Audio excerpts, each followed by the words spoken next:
I guess the question is if we have Where these, was the line was the question. right, and who Yeah. defines the line? Because Yeah. there should be a line, right? Like you should not. Well, you just said should and shouldn't. Well, right, no, but because should you hit a woman? No, you should not hit a woman. Okay, right? sure. Should you commit a murder? No, So, you should so not. yes, I was actually, when you said where is the line, I would say harm is the most self-evident thing to start from. True. If you don't know what good and evil is, you do know what harm is. For the most part, there's some things that's kind of like, okay, is that just me sacrificing for now to get something better later? Is that the same as harm? But for, that's the margin. The majority is harm's very clear. Okay. That's detrimental to you. You should not do that which is harmful. It's so even if you say, I don't necessarily know what good is, whether this feeling of very like subjective, is right? is pleasure good or is hard work good? Okay, well both, but it's the absence of harm. Is there harm in either one of those in the specific you're looking at? Yes or no? If it's no, then they're equally not harmful, and so the absence of harm is good. You could start there. Okay. And you could build the more nuanced structure of okay, where's the shoulds and shouldn'ts. That's a great approach. And I think that's a great approach towards life, right? Where it doesn't matter what the complicated thing is. It's like, are you dating somebody who's causing you maybe, if not physical, but emotional harm? Well, that's not a good candidate, right? Yeah. Are you, an overconsumption of any kind of substance? Well, there's no harm. Well, there is harm because it's harming your body. And that's a great And measuring possibly rod. your mind and many other things. Right. So you had, when you started in on like, where's the line? Okay, you shouldn't hit a woman and you shouldn't murder. You started instantly with things that are clearly large harm. Okay. So even without articulating that as the baseline, everyone goes to that and says, okay, well, every society says it's wrong to murder. Every society says, it's wrong to steal. So you can clearly just... Yeah, even without knowing that was the way you wanted to articulate the platform, you said, what about this and what about this? So then, okay, to piggyback off of your example, let's say divorce, right? Because we all have the preconceived thing. It's like, that's a taboo thing. Don't do that. Because my brother's divorced, and that was the same thing that he kind of felt, right, coming out of it. Do you go, was that an idea that was put in my head? And you would never wish it on anybody, but when it does happen, do you just go, that feeling of I am in either leftovers or whatever you want to use it. Yeah. Do you step back and go, that's an idea that's put in my head?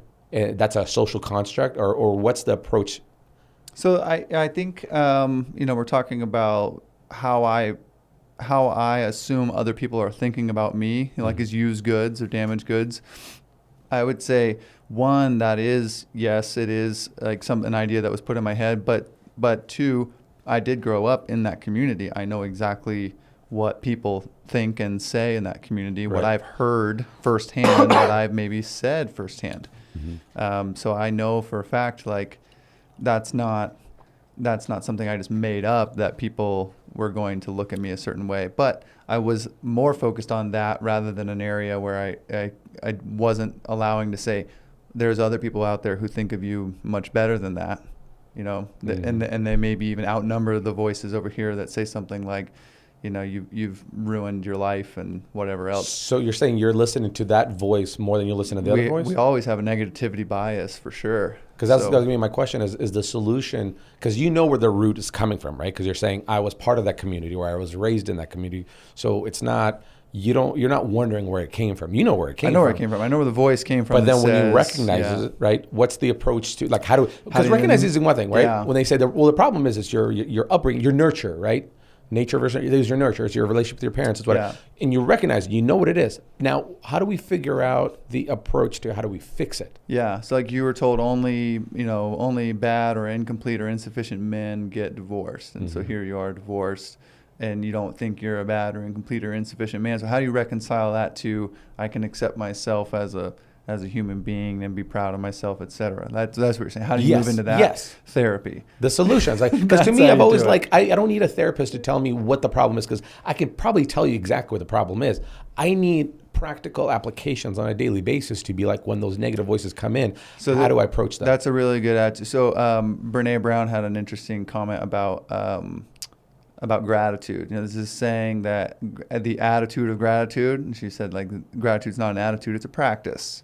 Gratitude is not an attitude. It's you have to actually practice it. You have to say things, write things of which you're grateful for. And so I would say, yeah, if you're trying to change the voice in your head, that's, telling you are something, then yeah, you have to have a practice. How do you tell yourself you're something different?